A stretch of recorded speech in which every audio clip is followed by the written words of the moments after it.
Build y guía de Terrenator, Mabuika en 2 minutos. Mabuika es un sub DPS piro que usa mandoble y aunque mola un montón y levanta la espada como si fuera un cuchillito, no es prioridad subir los ataques básicos porque no los vas a usar. Su habilidad elemental funciona de 2 formas. Si solo pulsas, irá atacando a los enemigos cercanos causando daño piro, y estos ataques persisten incluso si cambias de personaje.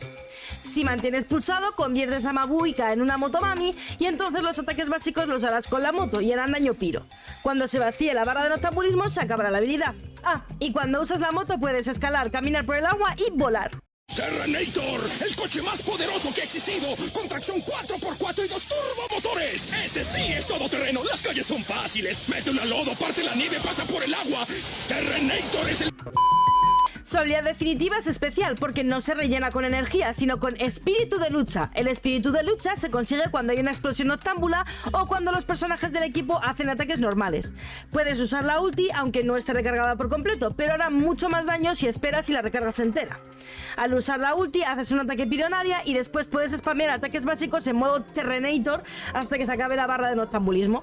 Su primera pasiva hace que al abrir una explosión noctámbula el ataque de Mabuika aumente un 30%. Su segunda pasiva hace que por cada punto de espíritu de lucha acumulado en la ulti ganemos 0,2% de daño extra, hasta un máximo de un 40%.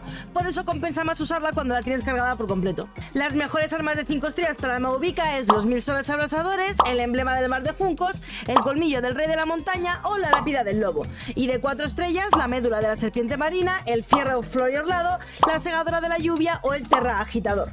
En cuanto a artefactos, lo mejor es pergamino del héroe de la ciudad de las cenizas, pero ten en cuenta que no funcionará si alguien más en el equipo tiene este set. En este caso puedes usar códice obsidiana. Busca ataque en el reloj, daño piro en el cáliz y crítico en la tiara. De sus stats busca crítico, ataque y maestría elemental. Obviamente descarta cualquier cosa que tenga recarga de energía porque no la vas a usar. Pasando a los equipos, Mabuika va muy bien con personajes de Natlan porque es más fácil hacer explosiones noctámbulas así, aunque no es obligatorio. Puedes hacer un equipo de vaporizados con Mabuika como sub DPS, Moalani o Neuvillet como main DPS y si puedes de support Shilonen, pero si no la tienes Bennett es muy buen compañero también. Otra opción es cambiar al DPS por un main DPS Crío, Dendro o Electro o hacer un equipo monopiro. En cuanto a constelaciones estás de suerte porque la mejor es la C2, así que no vas a tener que gastar muchísimo si quieres ir a por constelaciones. Esta constelación hace que su elemental reduzca la defensa de los enemigos un 20% y aumenta el daño de sus ataques básicos y su definitiva. Su C1 no es tan buena, pero también es bastante interesante porque aumenta la cantidad de puntos de noctambulismo de Mabuika a 120 puntos y da un 25% de eficiencia extra a la obtención de espíritu de lucha.